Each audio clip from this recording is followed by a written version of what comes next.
In the opening, specific things need to happen to not lose immediately. Rikku must not turn her back on Quatuor when targeting the party, or she'll take double damage from fireworks KOing her. This is random depending on where she is placed on the field. Yuna and Paine need to use their Stamina Tonic and Mega Elixir before Quatuor does fireworks. Duo must use Bio, not Black Sky. Tria can Flyraga all or Holy Yuna or Paine. Rikku must fully charge item reels. Unum must lattice Yuna or Paine. Yuna and Paine must have full ATB and put ATB on wait before any enemy finishes their first turn animation. This is so Mega Elixir Plus resolves, reviving whoever ate lattice, and the queue is empty for Mighty Guard Plus to happen immediately after. After Mighty Guard Plus, damage isn't much of an issue anymore. Rikku can Mega Elixir often, keeping everyone healthy. Second round, everyone switches to Psychic for Lightning Eater. Reflect is applied, Stamina Tonic is reapplied, and a full heal. After all that, Duo must flare somebody, as Break All, which has a shorter charge time than Flare, will petrify everyone level 95 or lower 100% of the time. For every level higher than this, Yuna, Rikku and Paine gain a 5% chance the spell will miss. In this battle, they are level 96. This is so Yuna and Paine are guaranteed to survive a Holy and Fireworks. Third turns have a nasty combination of Unum using Dispel, while Duo can Ultima or Confuse. This is why I use a Star Curtain before it is dispelled, then use another. Quatuor's Sparkler doesn't matter, however. Tria's Fulmin does, as it is very strong, though affected by defense. YRP are going to be jobs which have no defense, so must absorb the damage with Psychic, Lightning Eater auto ability. At this point, it is a case of activating the gates for agility on Rikku, putting damage limit on Yuna and Paine, while making sure Reflect is kept up, while getting stacks of strength up, healing the damage, and returning to Psychic before Fulmin is used. The setup for this fight is focused on surviving the guaranteed attacks from each head's first turn. Rikku will be buffing and healing everyone, while dispelling enemies. Howling Wind on her is to give enough agility to item more often. She can time trip and use certain items twice while time is frozen if I am fast enough with the inputs and animations allow for it, though I usually err on the side of caution after activating all the gates. She stays Psychic to survive Fulmin. Alchemist is a filler for gates, which can also heal quickly while everyone else is activating gates because of items too. Songstress is a gain filler, though it can battle cry. Accessories are key to success to double her HP, so when doubled in battle, she has 4 times base HP, combined with a defense bracer for auto wall, which is enough to survive Flyraga and fireworks. Yuna and Paine are interchangeable in this fight. They're going to offensive buff themselves, deal damage, and use items only when needed. Higher power for break damage limit and break HP limit, as double HP is better than wall, as Ladis, Venam, Fulmin and Mortis are special damage, which is unaffected by protect and shell. Thief for first strike and agility to get Stamina Tonic and Mega Elixir off at the start so everyone can survive fireworks. Psychic to survive Fulmin and teleport to double physical damage. You only need to do this once, as although the heads wiggle around, which means you might not land a back hit because they end up behind you when you shoot them, they can't actually turn around. Songstress for Battle Cry to strength up plus 10, nearly doubling their physical damage. Black Mage is a filler, high magic defense dressphere, as defense doesn't matter, as it only affects Fulmin, which is lightning element, and Black Sky, which won't be used until YRP are buffed, while Ultima, Flare, Meteor, Holy, and 3rd tier elemental spells are affected by magic defense. Gunner is the single strongest physical class in the game, as it has powerful, varied skills which are instantly executed. Accessories are 2 keys to success to give 3 times base HP for 6 times when doubled in battle. 3 times MP so they can never run out of MP before a Mega Elixir is used for healing, and plus 200 luck, which guarantees crits, meaning I can use Scatter Shot over Scatter Burst for more damage, as the former has 125% the attack power of the latter and uses 1/4 the MP on a low MP dressphere.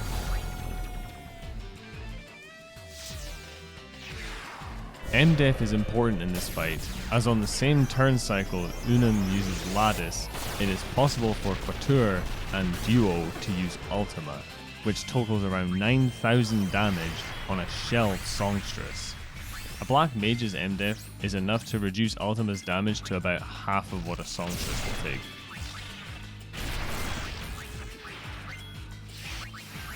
Break HP limit is more useful in this fight than Shell and Protect, because double HP can't be dispelled.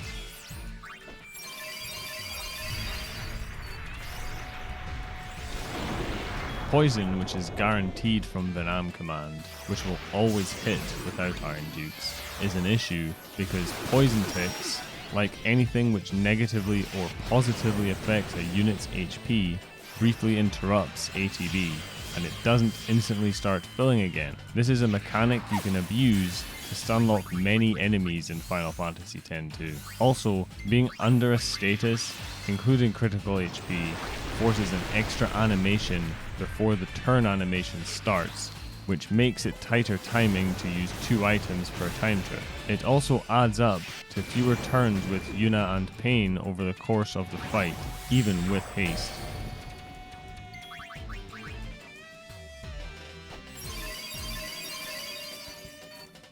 Each head has a set attack pattern with 6 to 9 turns before repeating, though some heads have 50-50s on which ability they will use. On their first turn, Unum always does Lattice command, which has the longest charge time, so it will always go last. It is possible to Mighty Guard Plus before it is used, but I didn't want a strat which requires a preemptive, so I settled on this one instead, where as long as it isn't Rikku who is targeted, everything is fine, as Yuna or Paine is immediately rezzed. Duo's Black Sky is too strong without Mighty Guard Plus, so I just reset until it does Bio instead, which, due to it being level 99, will always land Poison, as YRP have no resistance. Tria can either Firaga All or Holy. Both are fine, as long as Holy isn't used on Rikku, and Yuna and Paine are level 96 Thieves, as Thieves have enough magic defense and HP that they can survive Fireworks and the Holy. Quatuor will always use Fireworks, and the accuracy and crit chance formula online, or more likely, the stat values I've found for Major Numerus online, are incorrect, as it is rare Fireworks misses a plus 200 luck Thief with 28 evasion when it should. I also have never seen it not crit, so you have to be able to deal with a defense ignoring attack which targets everybody and deals 12,000 damage, though unable to break the damage limit. Auto Protect means Rikku, who doesn't have break HP limit, will survive as long as she doesn't turn her back when targeting the party with item reels, and has had her HP doubled from a stamina tonic previously. Second round turns are more forgiving, as YRP have defense and magic defense up plus 10, Shell and Protect, plus their HP has been doubled, although whoever was KO'd by Lattice will have lost that and need to get it reapplied. Unum will Sparkler, which is whatever. Tria's Blizzaga or Holy will be reflected, though the damage will also be whatever. Quatuor's Mortis is mid 3000 damage. Duo, however, must use Flare, not Break. I couldn't be bothered maxing YRP's levels, as at level 99 they would only have a 20% chance each to avoid petrification. It only takes a level difference of 4 to make the break spell 100% accurate on a target with 0 resistance, which YRP will always have unless you give them complete resistance. I tried to restrict the abilities, accessories, statuses, and dresspheres most considered to be OP. No creatures because they open up many ridiculous abilities and can max their stats. Iron Dukes are absurd, double HP is always nice, high magic defense, so Ultima, Flare, and Holy will be irrelevant, high defense, so Fulmin is weak, high evasion and luck makes Fireworks and Sparkler miss, and accuracy and luck for hitting and crits. Finale is a regular attack animation which does 99,999 damage. Catnip lets you hit for 9,999 per hit, combined with Trigger Happy for 150,000 damage or so. Can still be abused in International and HD even after the second nerf where they gave it Berserk status, as queued actions are not cancelled by statuses in this game. Invincibility, Null Magical and Null Physical make you immune to damage sources, obviously. Mascot has higher stats than most dresspheres in every stat. Ribbon, Auto Wall, and powerful abilities. Though the real reason it's banned is, well, it's ugly. TBH. I don't consider Adamantite to be broken. The huge agility penalty is reason enough for me to never equip it on Yuna, Rikku, or Paine. But double HP, auto wall, plus 120 defense and magic defense lets Yuna, Rikku, and Paine survive most anything that doesn't ignore defense. About Mighty Guard Plus, giving the party 10 stacks of defense and magic defense up, which reduces damage taken by non-fixed damage attacks to 1/6. If the attack is affected by Protect or Shell, this becomes 1/12 of the damage, meaning even Major Numerus has a hard time KOing YRP. It's OP, but I can't do this fight without it, so I have to allow it. I don't know if anyone has done this challenge before. They probably have, given how simple the strat is, but I couldn't find a video of it done, so thought I'd make one myself. Due to gear being devoted to surviving the start, Yuna and Paine's strength isn't increased, so their damage is far from the max they are theoretically capable of. However, gunplay skills being used instantly on a class with a long-range, fast attack animation makes Scattershot better than overrated abilities such as Darkness, Fireworks, or Blue Bullets. Lightning Gem use might come as a surprise to people who aren't familiar with Final Fantasy X-2's combat mechanics. What I'm doing is abusing the ability queuing I mentioned earlier, as it is a 9¼ second long animation which prevents all enemies from doing anything, while my other party members can gain ATB and perform instant actions. In this fight, that means Yuna and Paine get 2 scatter shots each, for free.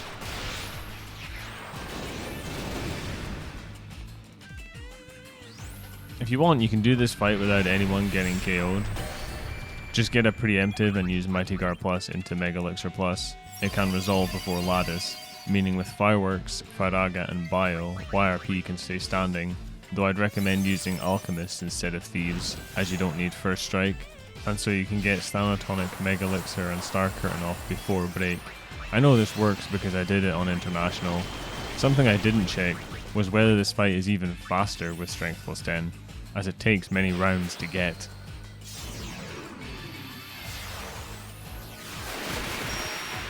Ideally, Yuna would be the Lady Luck for this fight, as if YRP have First Strike, Yuna always goes before Rikku, who goes before Paine, and you want to begin charging item reels as soon as possible. However, Riku's Gunner attack animation is noticeably slower than Yuna and Paine's, meaning she gets fewer turns, making the fight slower. This is an issue with 10-2 and 12's combat, as even having the same stats and being the same job, characters are still tiered. Another notable example of this in 10-2 is Yuna's Lady Luck, which is noticeably slower than the near instant Rikku and Paine attack animation. Hold it right there. There really is no reason to not use Time Trip before item, even though Yuna and Paine have too low agility to get 2 items off before it resolves. Time Trip in the item means they have full ATB after the time freeze wears off.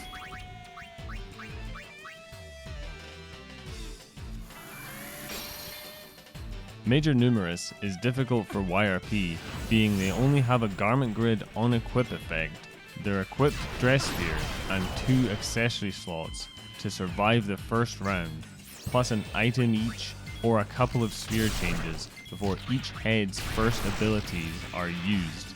However, once buffed, YRP makes short work of this super boss. If the heads had instant attacks, like a basic attack command, this fight would be much, much worse. Resistance is futile.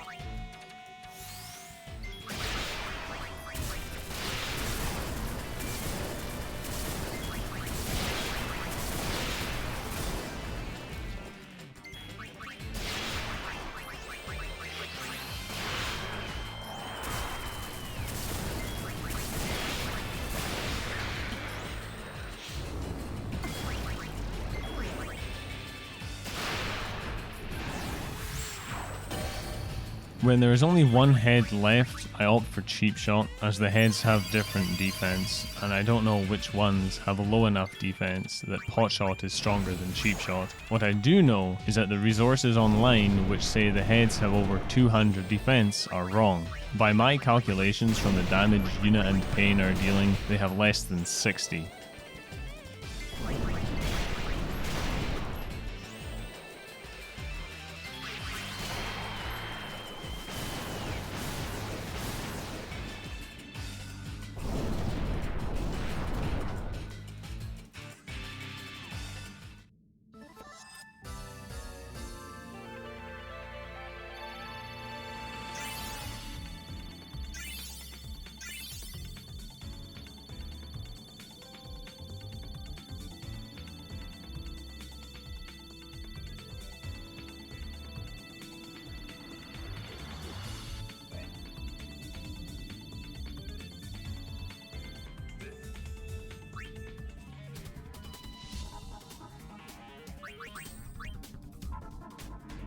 I show the setup here, I don't know, as proof that there are no shenanigans, and in case there was some preparation I forgot to mention that maybe you can see here. I didn't do this before fighting Major Numerus, as I knew this was going to take many attempts to do and didn't want to waste tens of seconds showing the preparation menu before each attempt.